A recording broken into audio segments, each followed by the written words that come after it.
Hello, Bono. Speed dating.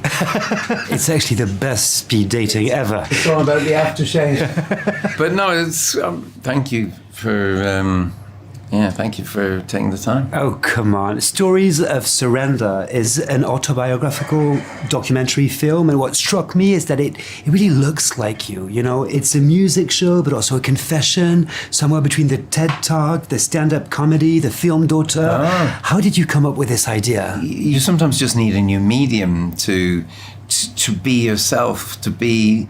I felt I'd lost a bit of myself. I'm become a bit of a caricature of myself. I helped. I did stupid shit and I got good at it. And I just thought, you know, there's a whole other dimension in between, and shading, I suppose you could call it, and that I needed to write about and then perform and own up to. It's a very intimate movie, Bono. For example, when you talk about your mother, who died when you were only 14, what person did you become after this tragedy? I suppose I put my fists up, and we all do. It's a protective thing, and our house became simply that, just a house, no longer a home. There was my father, my older brother, just shouting at each other. And all the pain of the loss of this woman was felt, but not spoken. And her name was never spoken. Would you say it shaped the artist that you become? Yeah, because you get a chance to turn that hole, into that wound, into an opening, into something extraordinary. You get to turn your pain, your rage, into beauty, into music. What about your father, who's a central figure, a central character in this movie? He's the star of this film. Isn't he? I get to play him by just turning my head. How would you define your relationship? Very combative. By playing him every night in this play, I started to like him though more. I always loved him, but I started to like him more, and I started to realize he was funnier than me. What would you think he would have thought of the movie? His words? Oh, a load of bollocks. A load of bollocks. And he didn't know, he had an unusual way of saying, I love you. You know, the great thing about the movie is that you think it would be a story just about yourself, but it's actually a collective stories with a lot of characters. And I'm wondering... They wrote it. You know, if you think about it, all those characters, you know, Edge, Adam, Larry, you know, the members of U2, my wife, who I met the same week, I dated the same week, I joined U2 in high school, you know, met each other at the same time. They wrote this story too. Did you get comments from the members of U2? Oh, I think Larry only likes Westerns. What was it? Adam was like, he said he liked the moonwalk. So I think he perhaps was looking at a different film. Next I like year... that moonwalk bit. Edge is always there, you know, he's so supportive, especially when he sees me be open or be vulnerable, which is our definition of art, was always break open the rib cage, show what's the heart, let it bleed. That was the John Lennon way. And so it starts with heart surgery, starts that moment. That's when the film starts. The first words of the film, right? You actually say in the film that U2 is a democracy, works as a democracy. Don't you hate democracies? Bloody democracies. You know, the Tom York from Radiohead said, band, it's like the United Nations, except I'm America.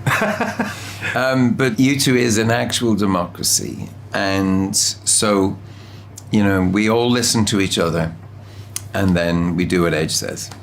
You know, something I really admire about you is your commitment, your honesty, and the fact that you never hesitated to speak out. How do you feel about the world today, how it's going? The world is having a bit of a moment. We've had, all my life, every week, every year, every month, the world got more free. You know, the more rights, women, different ethnicities. It was like the world was getting closer and closer to a higher state of consciousness. And then it suddenly started to stop. And I realized, oh my God, we have no evidence to believe that this will just continue by itself.